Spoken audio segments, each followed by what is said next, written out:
Hello, everybody. Welcome to the Tim Gaither Podcast. Today is Wrestling Wednesday. I'm going to be talking to Jeff Prescott, two-time NCAA champion from Penn State. He's a 118-pounder, and I'm really looking forward to talking to him, so let's bring him in. Since I was a kid, I've known who you were, and you're the first person that made me realize when I was like 16 that there are levels to this. Like, Jesus, these guys, some guys are just better than everyone. How old were you when you started wrestling? You know, I was in kindergarten. I think it was five, almost maybe six. It was funny how I got started. You know, I was small. You know, I was a little kid, man. I was tiny, and every time I go to gym class, and even in class, and all these kids were picking on me because I was small. Yeah. And I came home from school one day, and I was just sad face. I was just moping a little bit. I was like, why are these people doing this? And my dad says to me, he says, son, what's wrong? And I said, nothing's wrong. He said, no. He said, tell me what's wrong. So I told him, I said, listen, these guys are at school are just picking on me, and I'm not sure what to do. And I live by these words. My dad was a Marine, so I was raised by a Marine, and he was tough on us growing up, but I'll tell you, I'm glad that he was, because I'd never be who I am without him. Yeah. So he said to me, Tim, he said, look, son, he said, if somebody starts a fight with you, you kick their ass so bad that they don't ever come back. He said, but if you start a fight, when you come home, I'm going to kick your ass. So I lived by those words. Yeah. And so the next day I went into school, they started, I just whooped their ass. And I just went all over them. And the gym teacher at the time his name was Jim Myers, and he was the head coach at the high school. But he was the elementary phys ed teacher. So he sends me home with a flyer. I didn't know what it was. I gave it to my dad. And he's like, you want to do this? I said, I don't even know what it is. He said, it's wrestling. He says, it's kind of like fighting without punching. And I said, okay. I said, let's do it. So we did it that year. Won the states that year. Oh, really? First year, huh? The kids' states. Nice. So that's how it all started, man. It was on from there, man. So you were good from the start. How many kids' state titles did you win? I don't know. Geez, I can't remember. There's a bunch of them. Yeah. There's a bunch of them. That's where it all started, and we just, kept going from there. I loved doing it, I enjoyed, I actually enjoed the grind, the working out, the running, the exercising, because I saw results, I saw things happening that weren't happening before, muscles popping up here and there, and being able to do things I've never done before. Yeah. So, it was pretty cool in that sense for a young kid to, see those kind of things. And it was, and I had my guys, Tim. I mean, I looked up the guys, when I started getting into wrestling and started to, look into it and see this guy and that guy. We had a guy at my school. His name was Claire Anderson. Do you remember him? I don't. Claire Anderson was a national champ for Oklahoma State. Okay. He went to my high school. He lived probably, maybe a block away from me in East Olean. And this guy was a two-time New York State champion, and he was a one-time national champ at Oklahoma State. And the guy was amazing. I loved watching him, and I always wanted to be like him. I always wanted to be better than him. Yeah. And that was my goal in wrestling was to beat my Claire Anderson from Olean, my nemesis. The guy that I just loved and looked up to, and this guy that I idolized. Yeah. I figured if I could beat Claire Anderson, I'd be the best from Olean, and that was good for me. Yeah. Did you ever lose at Kid State? I'm trying to think. I don't know, Tim. I may have. Yeah. I've been beat before. Sure. All the great wrestlers have been beat. At least once. Yeah. Right. To me, going undefeated for a while was pretty cool. I broke the New York State record for most consecutive wins, 121 straight.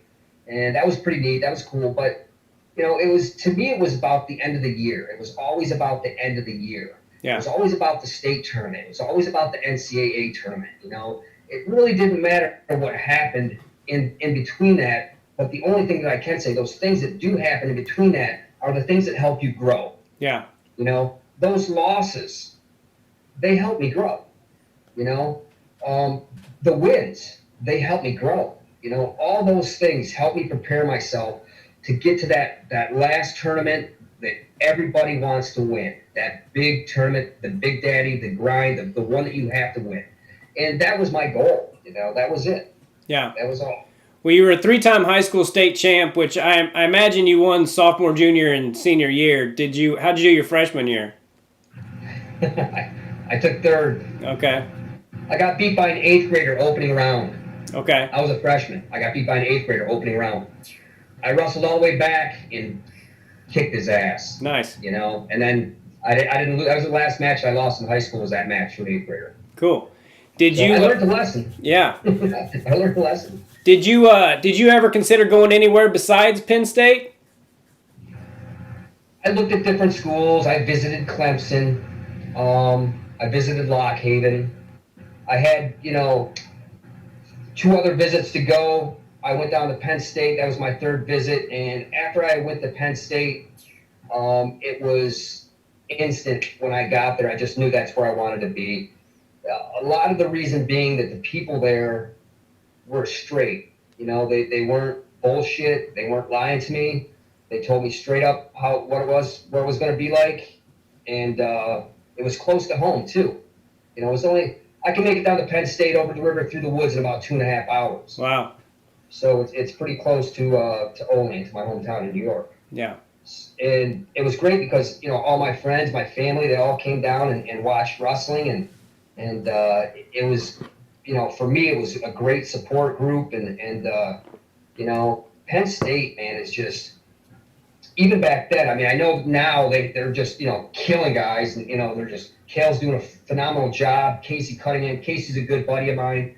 He lived right across the hall from me out at the Olympic Training Center. And, so those guys are doing a phenomenal job there.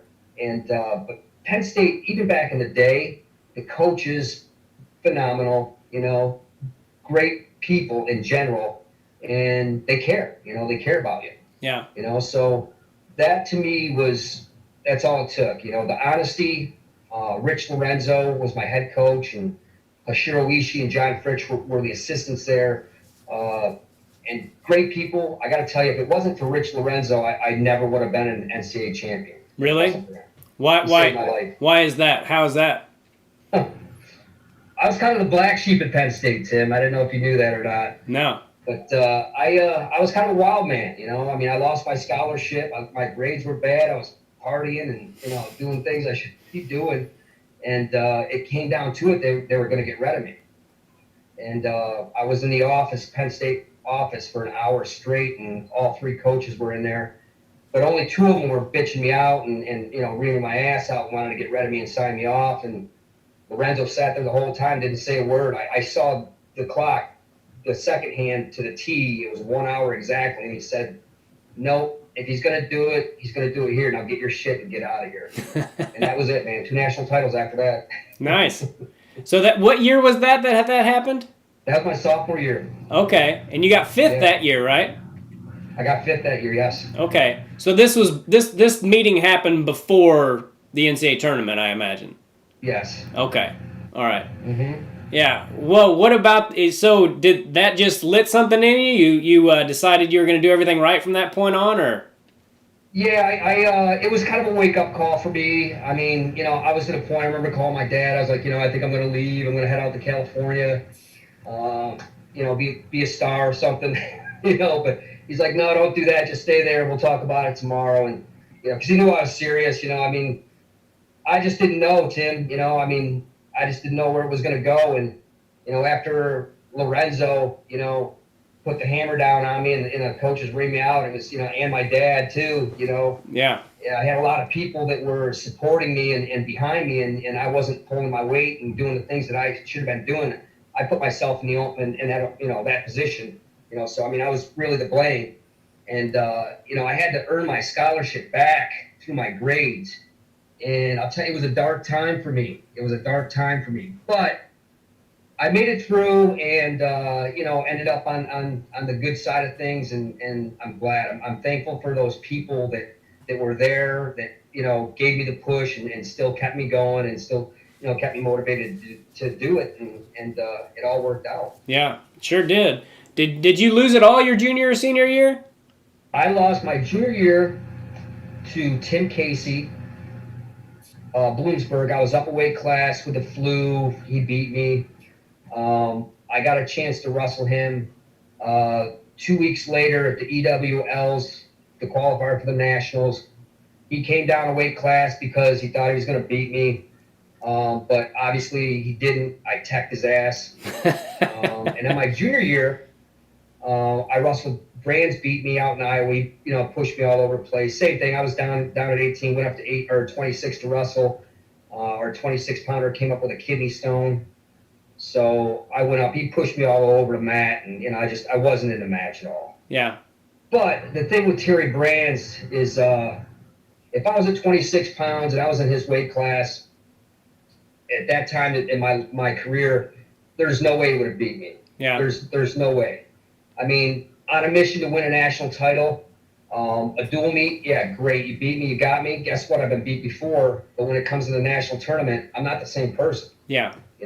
I try to amp it up. I try to get more intense and all that other good stuff. But there's a lot of things that the Iowa fans don't even know about Terry Brands and myself. There was a little confrontation that we had at the Virginia Duels. I don't know if you know about this one. The Virginia Duels, the team nationals, we were wrestling. I was up at 26. I felt good. Score was 7-6, third period. I'm coming out. The whole match, I'm getting cheap shotted because, people that know Terry Brands and how he wrestles when he gets frustrated, he starts acting like a little girl and, pulling hair and pulling fingers and, doing all kinds of stupid shit. So the whistle blows, Tim, and I'm laying on the mat. I dropped my belly, catch my breath, and I'm getting ready to push myself up. And the guy, Terry Brands, grabs my arm and runs it up over my back, so I kind of do a roll, and I spin around. And when I spin around, he's right there in front of me, so I kicked him. Wow. I just kicked him. So he catches my foot. He pulls me up to my feet. As he pulls me up to my feet, I'm coming around with a roundhouse. And, it was from there, the official jumps in and, disqualified both of us. And Penn State was -2. Iowa, I think, was maybe 2. It was bad, but the Iowa bench comes off. Penn State bench comes off. I was like, I was just defending myself. I mean, this guy wants to pull some cheap shit. I had enough. Yeah. I'm not going to deal with any of that. So I remember coming off the mat, and Rich Lorenzo, who, if you know the guy, he's like 6'2", 6'4", with an afro, white guy with an afro, just a massive man. Okay. And he took.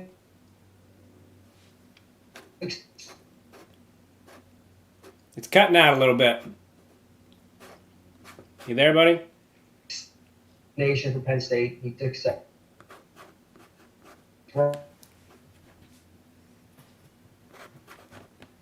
I'm sorry, buddy. I can't hardly hear you. Shit.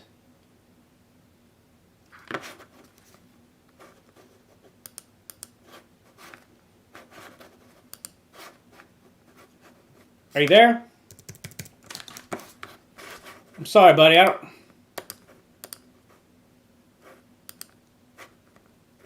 Fuck.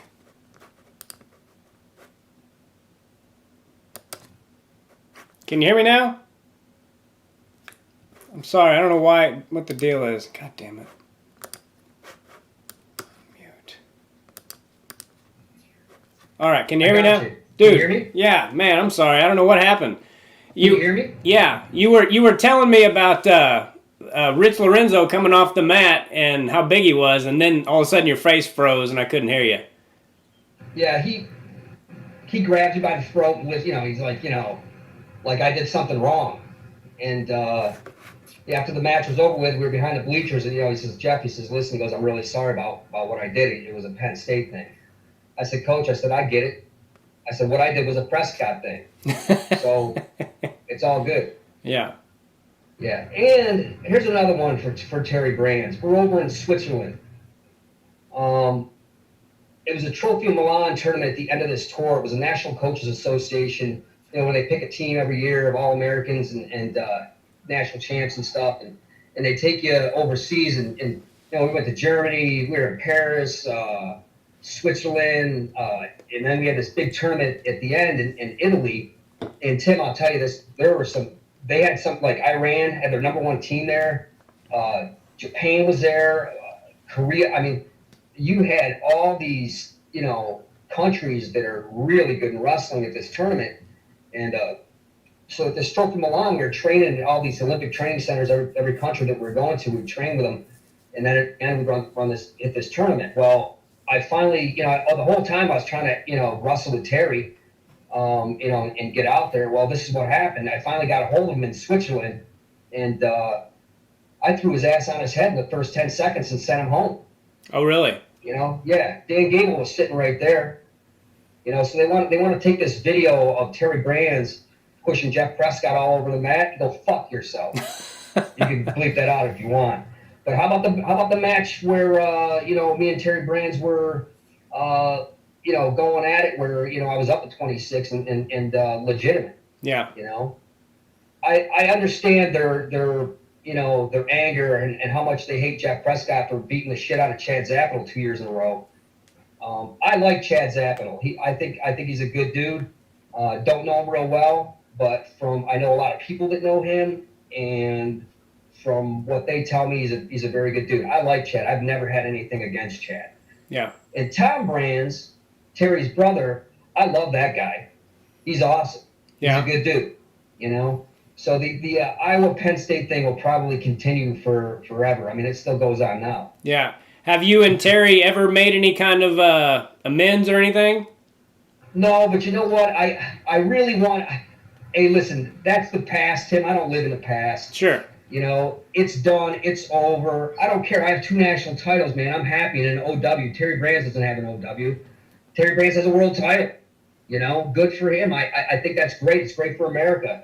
They're great wrestlers. I don't take anything from them. Yeah.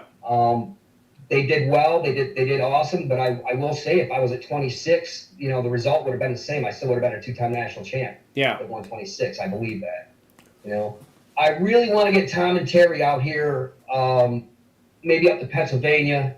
My fiance's family has a farm in PA, and it's loaded with turkey and bear and bucks all over the place. And I remember talking to Tom a long time ago about doing a turkey hunt, and I don't know if you heard the last show that I was on, the Ricky Cheese show, but I'm doing a YouTube channel, an outdoor adventure channel, fishing channel, that's going to invite on top name wrestlers and take them out hunting and fishing and stuff. Awesome. So I'm hoping I'm going to invite Tom and Terry. I got nothing against them. Maybe the show could be really good. Maybe something. Maybe we get a wrestling mat out in the field or something. But I'd love to get the guys out there and get them on the show. I've got no hard feelings. I've been beat before a lot of time by a lot of different guys. Yeah. It was all learning experience for me. But the thing that like I said earlier, I just wanted to win those titles. I wanted to be the guy that won that title. Yeah. Was 118 a tough cut for you? Whew. It was really hard, man. It was really hard. I was cutting from like 40, between 42 and 45. I tried to get down to about 30, and then from 30 I'd go down to 18. Oh, wow. And it was a tough cut. It was super tough. After a while, cutting weight's a whole nother animal, man. I mean, just that alone, there's not many people that can go weeks, starving themselves and not eating and working out like a madman to, drop all this weight and still be able to wrestle. Yeah. So the weight part, Tim, was crazy for me. I mean, it was absolutely, I think about it now, it just makes me cringe, and I'm so happy that I don't do it anymore. Yeah. Yeah, every now and again I have a dream that I'm cutting weight or something. I wake up and I'm like, oh, that's not true. You don't have to starve yourself. I remember going to the state wrestling tournament as a kid and going through the toll booths and seeing those guys sitting in there like eating and drinking and whatever. And I used to remember thinking like, God, it'd be great to be a toll booth operator. They can just sit in there. They can just sit in there and eat and drink all day long, and they don't have to cut weight and all that shit.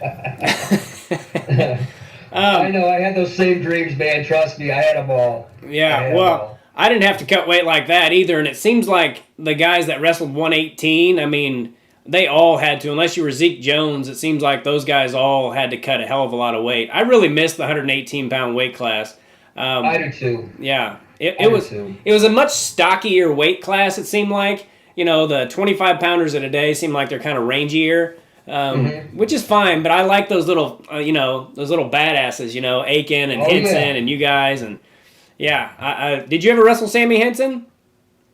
I think I wrestled Sammy one time at the World Team Trials, in maybe Vegas, Minnesota, or something. Sammy beat me. He beat me. Um, I'll be honest, Tim.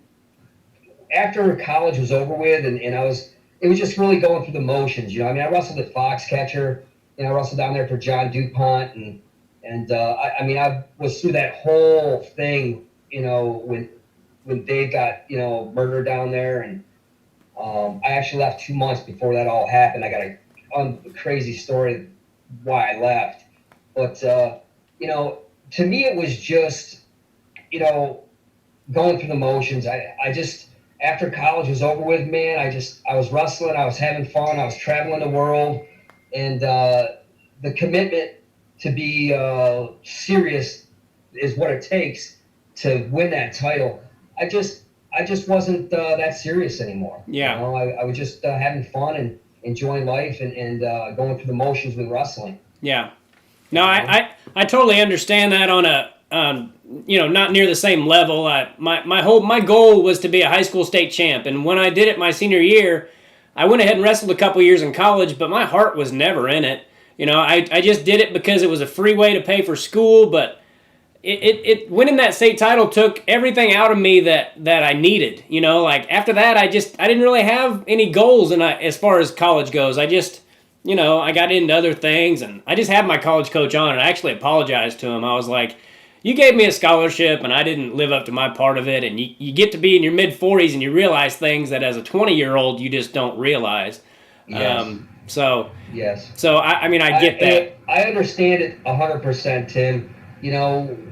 There's some guys, man, that can go through the grind and come out the other side and keep going. I've been doing it, since I was 5-6 years old. Yeah. And you're talking about a grind that not a normal person can do or go through. Yeah. So it was a time where it was tough for me. I mean, I loved wrestling. I was a champ. I wanted to be the best. I wanted to be the this champ or that champ. And I knew in my heart that it wasn't there. Yeah. It wasn't there. Yeah. Well, you did win. You did have freestyle success. You won a junior world title, right? The junior nationals. The junior nationals. I won. I took second in the Pan Ams. That's a funny story, man. I was at the Olympic Training Center, and I think it was Eric Aiken was supposed to go, and something happened. He wasn't going. I'm like, Prescott, you want to go wrestle at the Pan Ams? Well, I just got out of hernia surgery, a double inguinal hernia surgery, and I had to lose like 20 pounds to make weight. I was like, yeah, I'll do it. Yeah, I'll do it. So I get there, Tim, my opening round, I'm wrestling the world champ from Cuba. Nice. I'm beating him 9-0. Wow. He comes back and beats me 12-11. Ah, shit. I didn't have it in me. I ended up taking second, but man, I was in pain. I wish I never would have wrestled that tournament because, I had problems with my hernia. I had to get another surgery. I mean, it was just nasty. It was just nasty. Before the university freestyles too, I won those.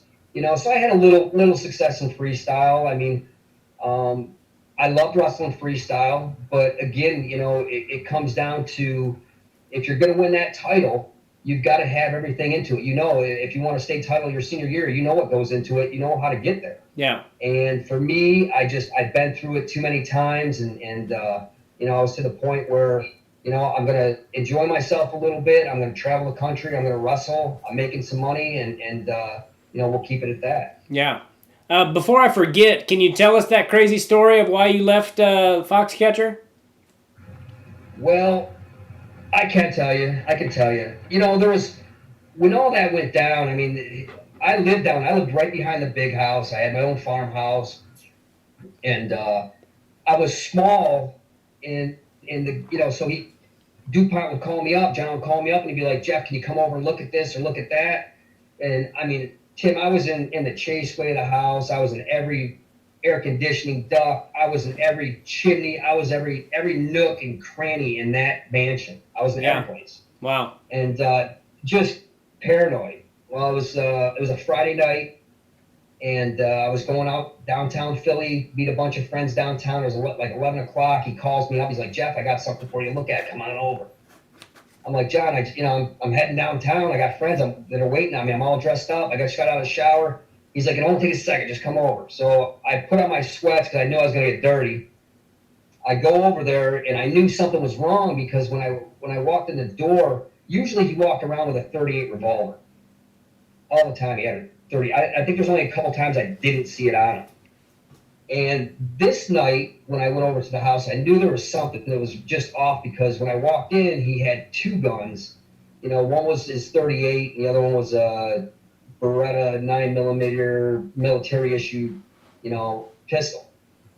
So I'm, doing my thing. He's, checking this out for him, and I just wanted to get the hell out of there, get downtown, and party. So yeah.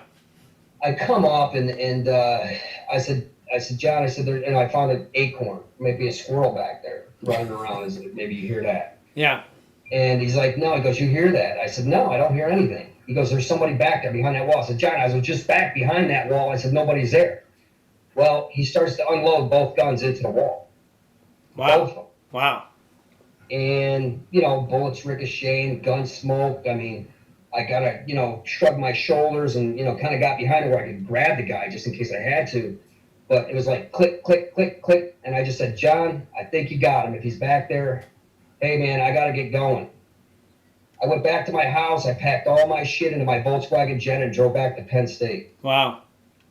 2 months later, well, when I get there, I called him. I was like, John, I said, I left last night. I said, I came up to Penn State. I'm going to take some more classes. You think you can help me out with classes? And he said, yes, absolutely.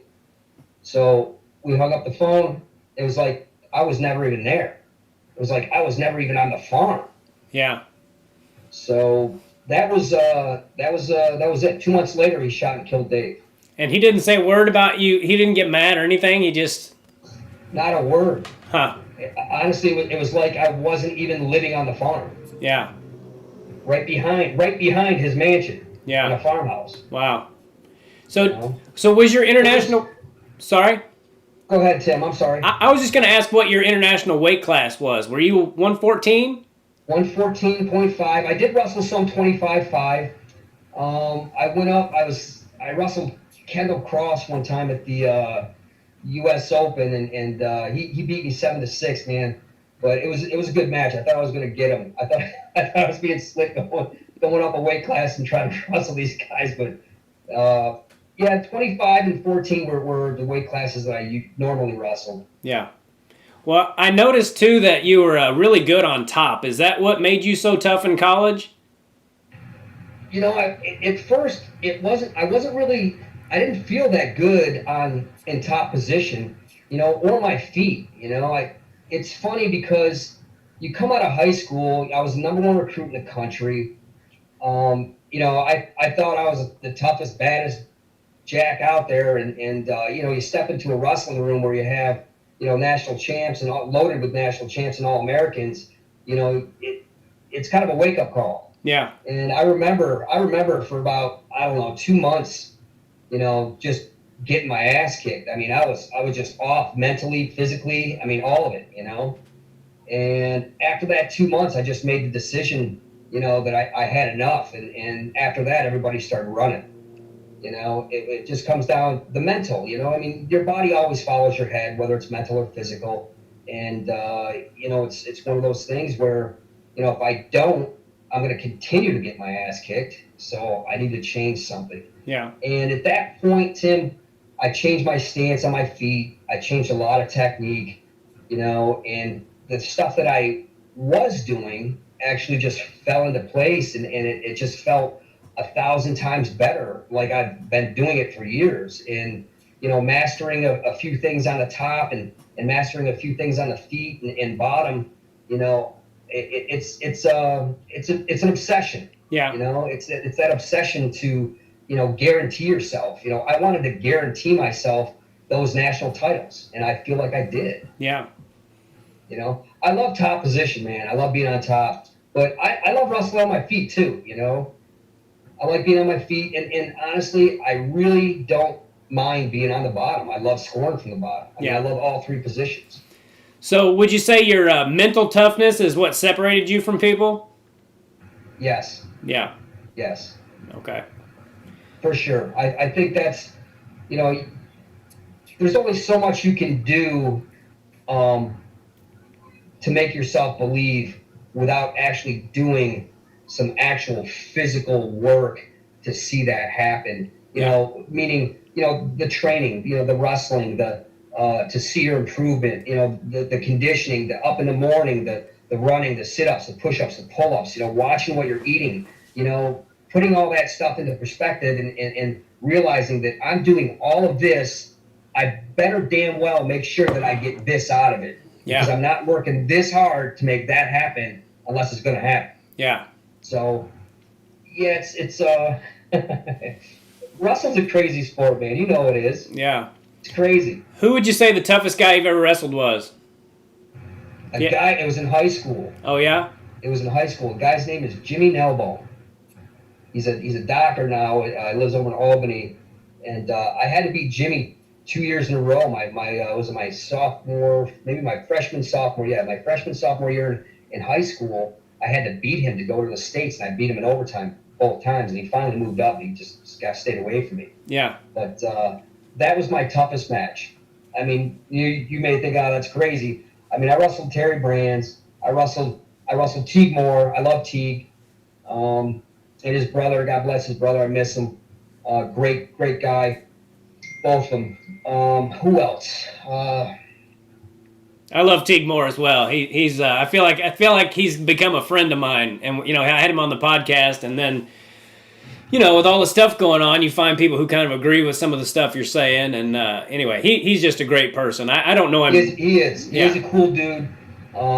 Great family. I mean, he's just great wrestler. And that's, you know, guys like him and Eric Aiken. You know, they're just. I wish we had more guys like that out in the world. You know, Jimmy Jordan. Yeah, he's great. I love Jimmy Jordan, man. Yeah. I love Jimmy Jordan. And, you know, I love to see, you know, more of the people that had a wrestling background because of what they know with the experience they have and how they've been brought up. It's morals, it's values. You know, it's do the right thing or get your ass kicked. You know? So I wish we did have more of that, you know. I mean, there's some great guys. We have some great guys in the wrestling world. Don't get me wrong, there's some assholes out there too, of course, but there's a lot of great guys out there that make the world go round and make it a better place. Yeah. I was telling somebody not too long ago, I was like, the reason wrestling isn't more popular is because wrestling is hard as hell, and not very many people want to do something that's that freaking hard. So it's never going to be as popular as other things because it's hard as shit. It is. You're right. It is hard as shit, man.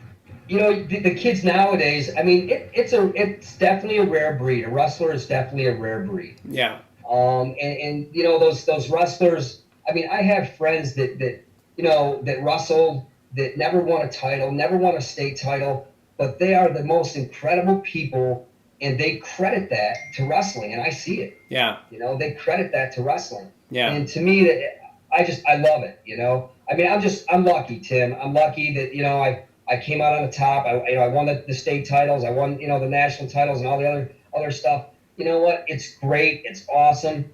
But what's important now is life, family, my kids, and making everything, you know, work the way it should. It's tough out there, but I'm very happy that I have that wrestling background because it's what gets me up every morning.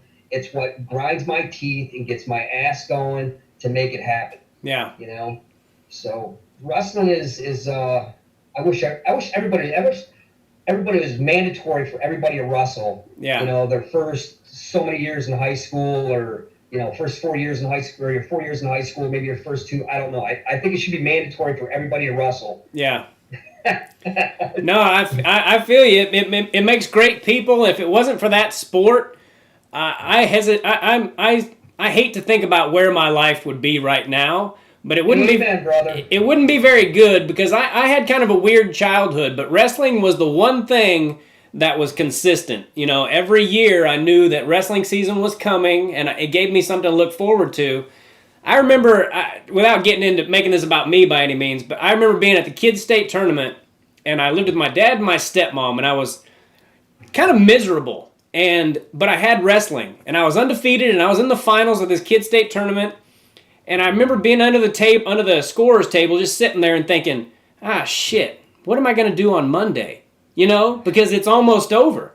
You know, and now I have to go back to my stepmom, who wasn't very good to me, and I didn't have anything to look forward to, and I just realized, like, well, shit, it's over. Like, what am I going to do on Monday? And so yeah, what do you remember about the 2 titles that you won? What stands out in your mind?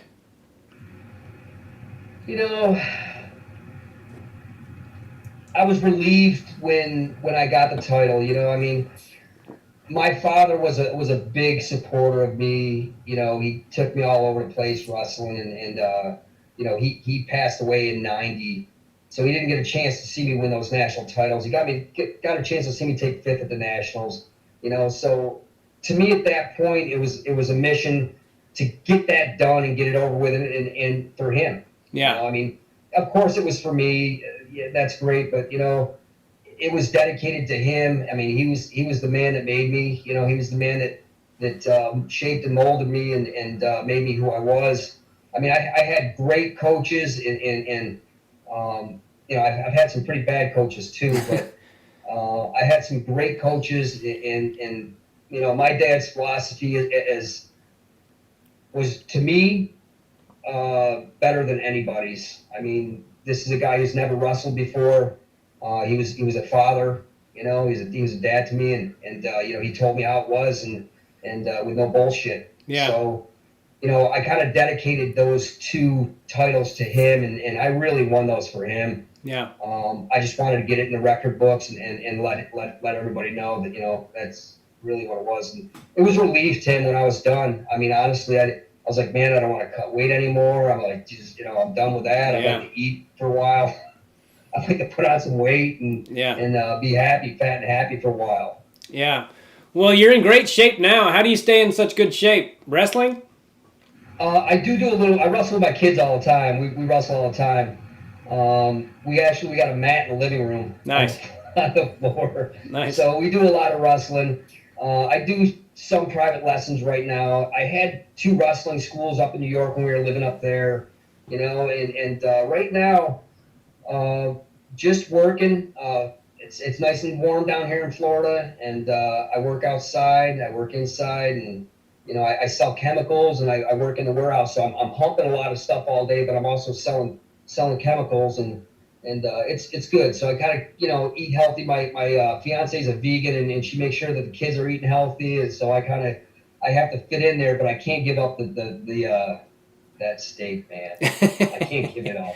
Yeah. I can't give it up. Yeah, I have a problem with I like meat, but I also like cheese. I tried to quit eating cheese for a while, and that just never takes for me. And I've seen how cheese is made, and it'll make you sick if you watch it. But somehow I've managed to forget because I can't quit eating cheese for some reason.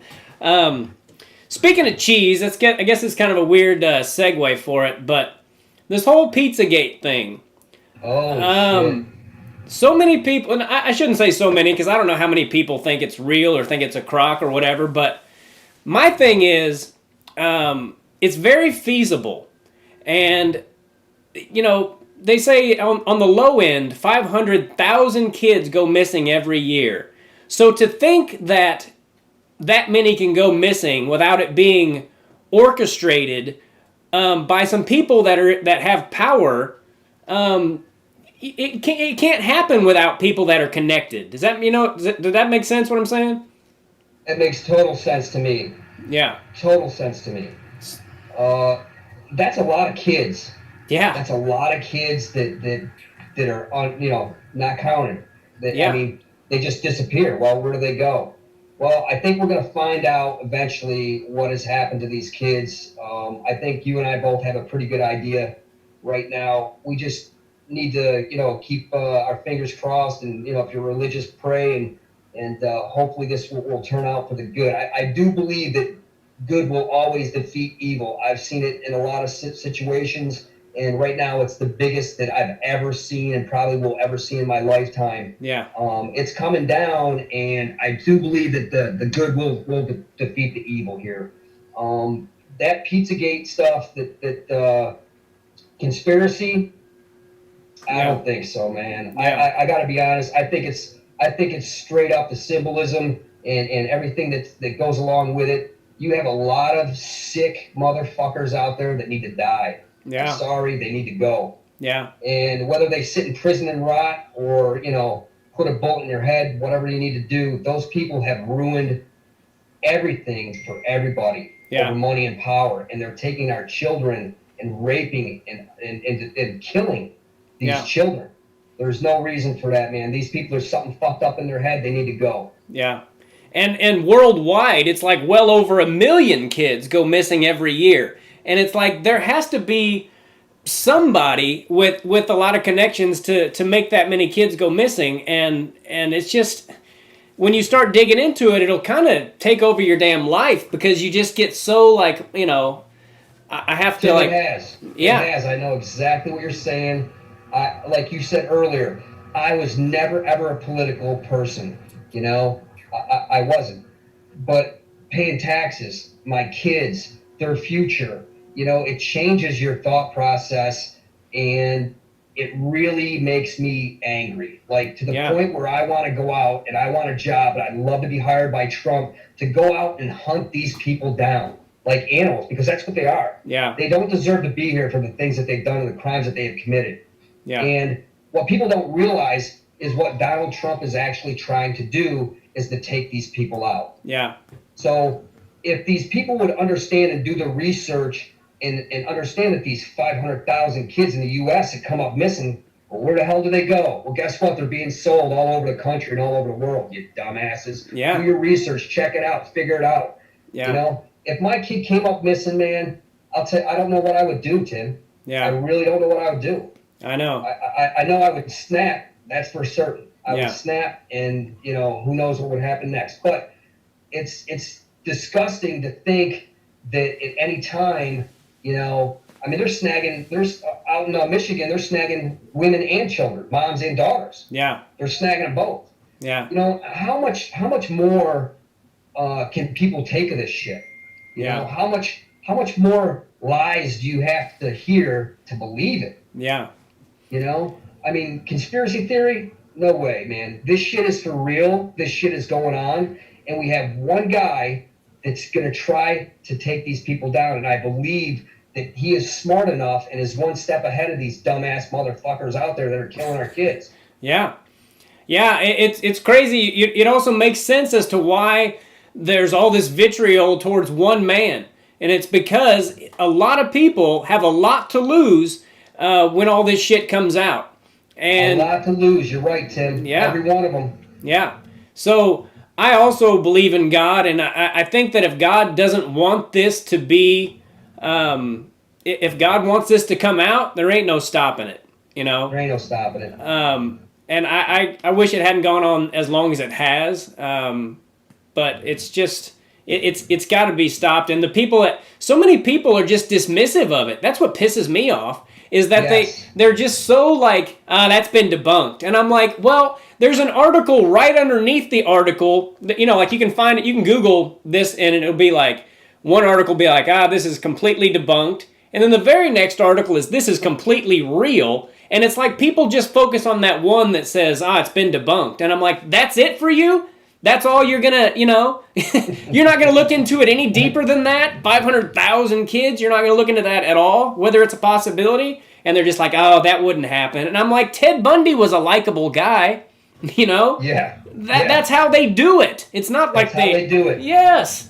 It's not like they're just these creepy looking perverts on the corner, taking care of 500,000 kids. It just gets me crazy. The thing that really blows me away, Tim, is the Hollywood people that are involved, the people that we've looked up to our entire lives, being in the movies and so on and so forth. I mean, it's sickening, and it makes my stomach sick. I mean, I follow QAnon, and the stuff that they hit is dead on. It's dead on. Yeah. And then if you do your research, if you have any questions about it, you can do the research and find out what they're talking about and see if it's right or if it's wrong, if it's real or it's not. Yeah. And I have a feeling that the things that they are saying are going to come forth with this election coming up, and I think you're going to see a lot of people go down. Yeah. And that's what I'm hoping for. And I really, honest to God, Tim, I hope they take every one of those pedophiles and just hang them. They should hang them in public. They should kill them in public. They should hang. Matter of fact, that the families these kids that come up missing, they should have the right first to do what they want with these people. Yeah.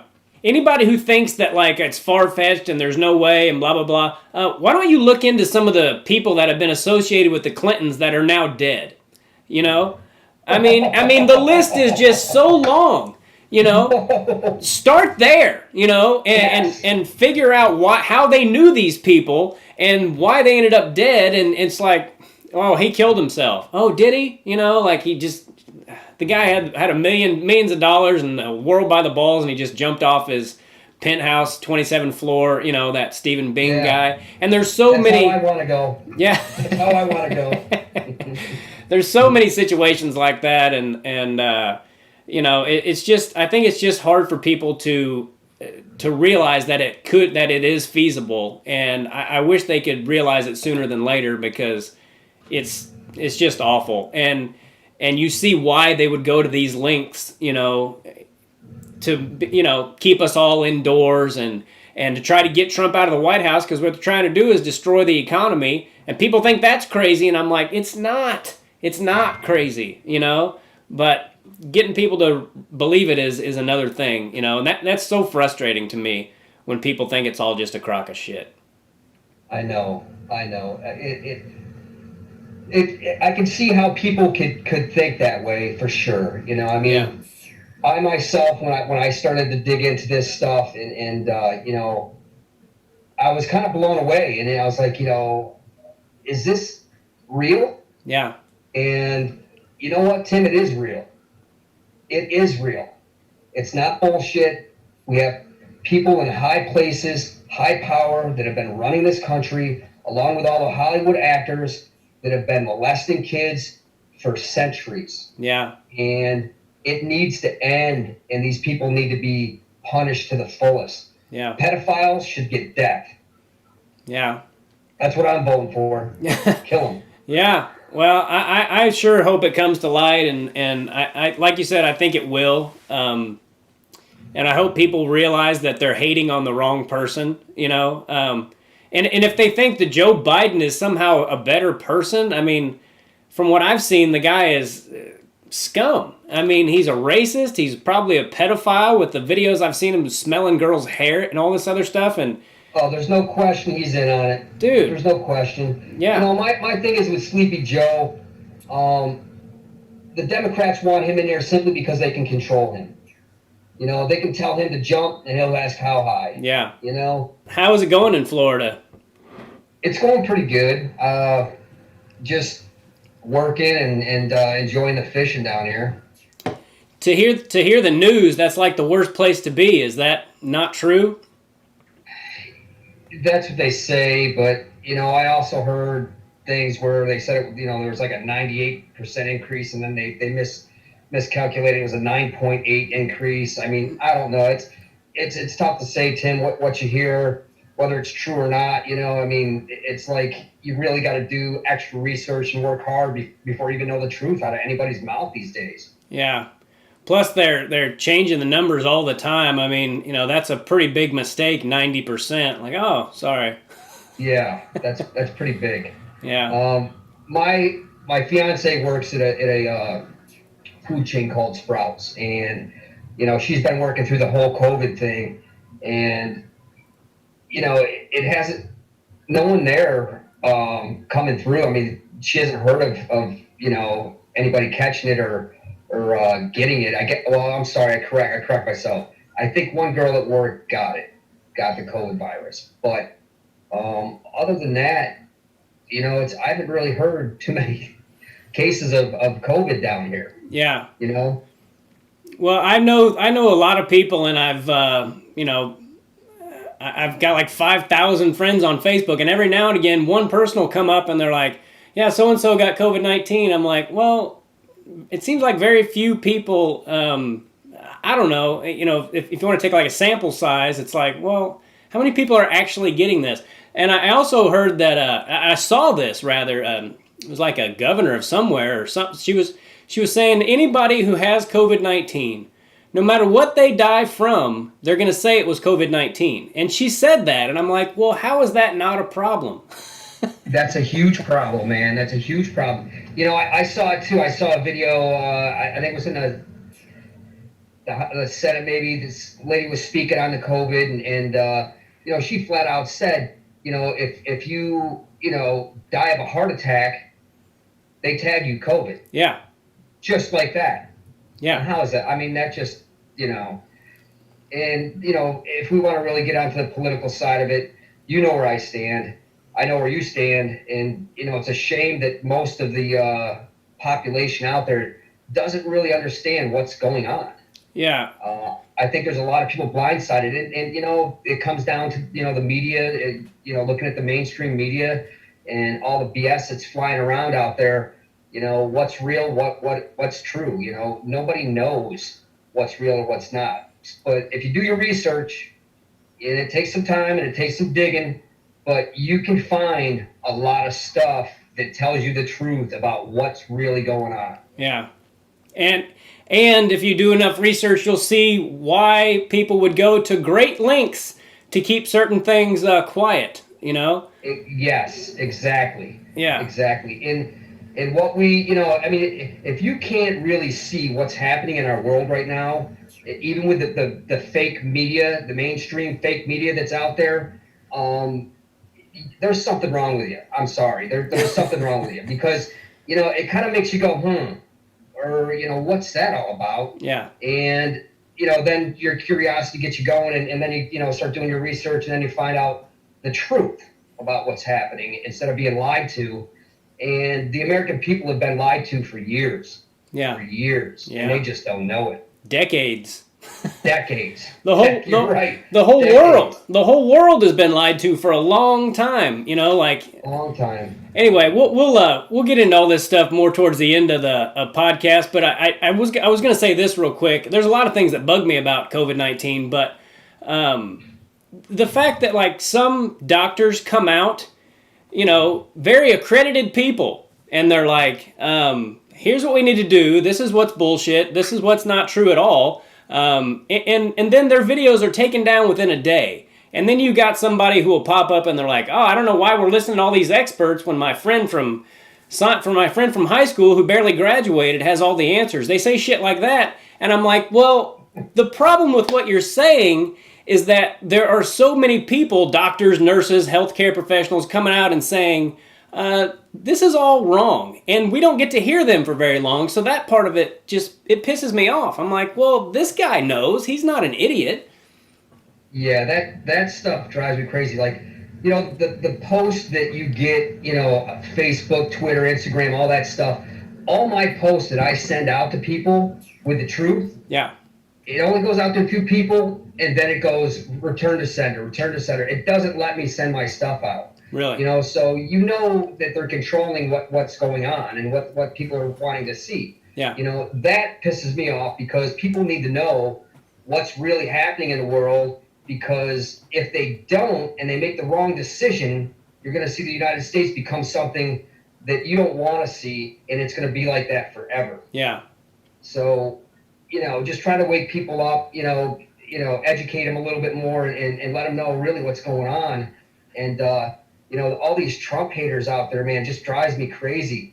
I mean, look, Don Trump, he might not have the cleanest record, but, let's put him up against the politicians that are out there now. Yeah. Those son of a bitches are crooked. They're killers, they're rapists, they're child molesters. Yeah. They need to go. And Donald Trump is the only one with the biggest balls to go out and go after these people. So Yeah. I'm behind Donald Trump all the way. All the way. Well, I mean, if he calls for us to go to war right now, I'm ready. Yeah. Ready. I'm sick of this shit. Yeah. Well, I got kids, man. I got kids. You know, they got a future. I'll sacrifice my life for them. Yeah. How old are your kids? I got a 2-year-old, or I'm sorry, 4, 6, and an 8, and an 18-year-old. Oh wow, nice. Good for you. And my hands are full, Tim. Yeah, I bet. I've got one. He's only he's not quite 2 years old yet, but Oh, you got started late too, huh? yeah, I had no idea what how much work it actually was. I mean, it's non-stop. But I love it too, and that's part of why all of this has gotten me so to where I can't hardly think about anything else. I feel like I'm constantly writing an essay in my head, like trying to explain to people, like what's bullshit, and I told my wife, I'm like, I'm sorry, I've been a terrible listener lately because I'm constantly thinking about something else, and I don't like being that way, and I've never gotten into politics, and I'll be honest, I was one of those people that at the beginning, especially 4 years ago, I was like, what are we doing? Considering even voting, what are we doing right now? This is going to be our president? And I wasn't a Hillary Clinton fan either, by any means, but I was like, I can't vote for Trump. And now that I've seen some of the things, I'm like, man, if this country would get out of this guy's way, if the media would get out of his way, he has done a hell of a lot. When you really has. When you look into it, yeah. And I'm sorry, this is to interrupt you, but this, and they've been doing it since the beginning. But when he was just running for president, they put out they put out a commercial, and it was the civil rights. It was like the worst parts of the civil rights movement, where they're like spraying people with hoses and putting dogs on them and all that. And in the background, they have his voice saying, get him out of here, back in the old days, blah, blah, blah. And come to find out, when he said that, he was kicking some guy out of his rally that had a KKK shirt on. He was like, get him out of here. But they used that voiceover to make it sound like he was narrating the civil rights movement. I'm like, the guy wasn't even there. He was 20 years old somewhere. So that's where the media started lying right there. And I'm like, and ever since then, he's racist. I'm like, well, you keep saying that, but why is he racist? And every time you ask someone that, they're like, oh, I don't know. I just don't like the guy. It's like, well, then shut up. Yeah. Here's a good one. I asked a kid last week, this younger guy who's, I ran into him. I said, hey, I said, who are you voting for? He said Biden, whatever the hell his name is, Sleepy Joe. And I said, oh, okay. And I said, why? And this is all the kid could say. He goes, he's got poor communication skills. Yeah. And right at that point, I just, there's nothing you can really do with stupidity like that. Yeah. I mean, that's someone that the younger generation, that we have out there right now causing havoc in our world that haven't done shit for this country. All they've done is drain it. They sit home in a basement, a mom's basement, and collect mom's unemployment or whatever, or Social Security. Yeah. They sit there and eat TV dinners in mom's basement. They don't do shit. Yeah. They play their video games. They don't know what it is to work a full day. Yeah. They have no clue. And you get these kids that think they know what the hell's going on in the world. They're clueless. They've all been brainwashed. And it all started in the education system years ago. Yeah. It was all part of the plan, along with the media, Hollywood, and all that bullshit. You know what I'm talking about, too. Yeah, I do. And I can tell you right now, a lot more people are starting to get it. A lot more people are starting to do the research because they're seeing what's going on and seeing what's happening. And those are the smart people. So I'm praying that we have enough smart people in the USA that will make the right decisions so that we can go forward and defeat the evil that we have right now in our country. And people are blinded by it. They don't see it. They don't know what's going on because they're clueless. Yeah. And they need to wake up and really realize, what the evils are that are out there and what they're doing. Yeah. And one of the biggest problems with it is all these people, a lot of them rather, think they're on the right side of this. They think they're being, that their heart's in the right place, but their brain doesn't seem to realize what the hell is actually going on. I won't keep you on here all day. I did want to ask you, do you have any advice for a new dad? You drink whiskey?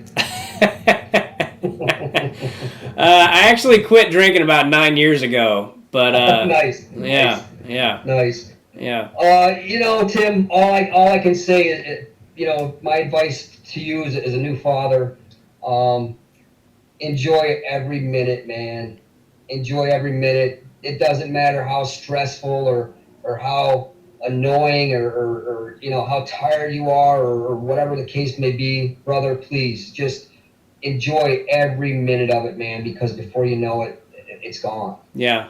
I mean, my littlest one, my 4-year-old, man. She's it's like my baby, my last baby. She's growing up, and I'm just like, oh man, that's like makes me want to have another one. But then I think about the shitty diapers. And I'm like, oh, maybe not. Yeah. Hey, I want to let you know. I saw you. This is years ago. I saw you on I think it was the Laugh Factory. Yeah. Dude, I loved it. Oh, I really? was laughing my ass off. I was just flicking through the channels, because after we talked and stuff, and I did a little research, and I was like, yes, I remember that. I remember seeing you on there and nice. laughing my ass off. I loved it, man. You're awesome. Thank you. Thank You're you very awesome. much. That means a lot to me. It's been super cool to be able to do these kind of things and talk to people that I admired growing up, and sometimes people tell me they watched my stuff and that they liked it, and it just means the world to me. So I really appreciate that. Yeah, dude. I got 2 thumbs up, brother, because you're badass, dude. I love it. I love it. Well, thanks, man. That means a lot to me. Is there anything you would like to say before we get out of here? Thank you for having me on. Sorry, I get fired up like you do about this bullshit that's happening, and it's tough, to talk about anything other than that. Yeah. The one thing that I would like to say to the people out there, if you're a Trump hater, and you're going to vote for Biden, please take your time and do some research and understand what's going on in this world. It is absolutely sickening, and it is hard to believe what's happening, but it's happening. It is really happening, and it needs to end. And the only way that's going to end is Donald Trump. Now, let's think about it. The last 2 presidents have tried to go up against the deep state and stop him. Do you know what it was? I know Kennedy did. Abraham Lincoln. And Kennedy, yeah. Assassinated. Yep. Kennedy, assassinated. Yep. Now we have Donald Trump. He's not dead yet, is he? Nope, not yet. Not yet. Yeah. To me, that has to be some planning, and I know they've attempted to get him, but he's still safe. Yeah. God bless you, Donald Trump. We love you, and we're behind you all the way. Yeah, and thanks, Tim, man. Thank you. You're awesome, dude. I loved it. You bet, man. I really enjoyed talking to you. I could probably talk to you for hours, so maybe we'll talk further, beyond this podcast at some point, because you need people to help you make you not feel like you're crazy, because sometimes it's almost like it's by design. You're like, man, am I crazy right now? But we're not crazy. We're not crazy, Tim. Trust me, man. It's real life. It's a sick fucking world that's out there right now, and those sickos need to be ended. Yeah. And that's the bottom line. And you know what? To some people out there, they may, I've been called evil. Well, you know what? There's only so much that you can put up with, in thinking about what if it was your kid, What if it was your kid that got taken and had to go through that bullshit and have, one of these Hollywood actors, fucking rape them or torture them and then kill them. Yeah. Not me, man.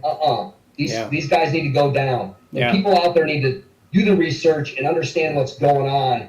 And then at that point, I guarantee they'll vote for Donald Trump if they see what he's done, and what he has done since he's been in office. And if they don't, shame on them. Shame on them. Fucking ridiculous. Things are rarely as they seem, and I wish people would just realize that.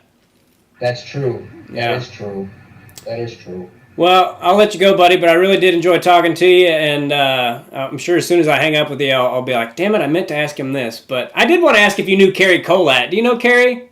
Yes, I know Kerry. Kerry's a good cat. I remember Kerry when he came to Penn State, and we've talked here and there, when I go to these tournaments and stuff, I always run into, these familiar faces, and we always catch up and say hi, and and then go on our way, and then I'll see you next year. So Yeah. it's the wrestling world is very small, man, but it's very close. It's very tight. Yeah. It's very tight. My son's second middle name is Colat. I thought that was a cool name. So, nice. Yeah. It is a cool name. Yeah, Micah Earl Colat Gaither. That's his name. I like it. Yeah, I gave him two middle names because I didn't think we were going to. I probably figured we might not have another one, so I might as well give him as many as I could. Are you going to call it quits, huh? It kind of depends on what happens with the world, to be honest with you. And I know, Tim. So true. Yeah, so true. I would love to have a little girl, especially now that I have a little boy. Like, part of my thing is I tell my wife all the. Hold on. Okay. Hey, Quinn, Aurora. I got to show you why. I mean, you should definitely try for a little girl, man. Okay. I always wanted boys, and I got my boys, but my girls, I can't live without them. Yeah. Come here, baby. Want to say hi to Timmy? Say hi, Timmy. Hi, girls. How are you? Can you see her? Get in there. Which one? Which one is that? This is my youngest. This is Aurora. Nice to meet you, Aurora. Say hi. The other one's, she's crazy. I don't know where she's at, but she's gorgeous too. She's beautiful. Yeah, I don't know if you've seen my son, but they could be brother and sister. Yes. He got big blue eyes like that and blonde hair, and yeah, it just you don't realize how much you can love another human being until you have a kid. Somebody said to me, it's like watching your heart run around in somebody else's body. Mm-hmm. That made a lot of sense to me. It's a beautiful thing, man. Yeah. Hey, I don't know what the world's going to bring us, but it would be awesome, for you to have another child for your kid to grow up with. I mean, for me, it was kind of addicting. I mean, I'd probably still be going right now if we didn't put the stop on it. But yeah, I'd probably have 8 or 9 kids right now. My thing is, and then I'll let you go. But my thing is, I told my wife, I was like, my boy's name is Micah, and if we had a daughter, we would name her Mia. And I want kids at school to be like, dude, that Mia Gaither is Micah Gaither's sister. You are fucked. Yes. That's right. Yeah. So. That's why I had my boy first. You're doing good, man. You're doing good. You're in the right spot. Yeah. Well, now I'd be all about it. I think I would love to have a daughter, and all my friends that have daughters, I can't say enough about them. So I think that we'll definitely give it a shot. Well, thank you, buddy, so much for being on here. I'll talk to you soon, and I'll let you know when it's out. I'll let you know so you can share it and all that. That's awesome, Tim. Anytime, man. Thank you very much. It was a pleasure. Thank you, buddy. Thanks, man. It's great talking to you. Take care. Thank you. Bye-bye. All right, that was Jeff Prescott. That was really cool for me. The dude is such a stud wrestler. But I love his opinions on stuff, too, to be honest with you. I have, there was a lot of stuff that we talked about that I was going to talk about in a solo podcast, and I probably will, because there's so many things that, you guys, there's so much shit out there that we're being lied to about. We're just flat out being lied to. And a lot of people in very powerful positions have a lot to lose.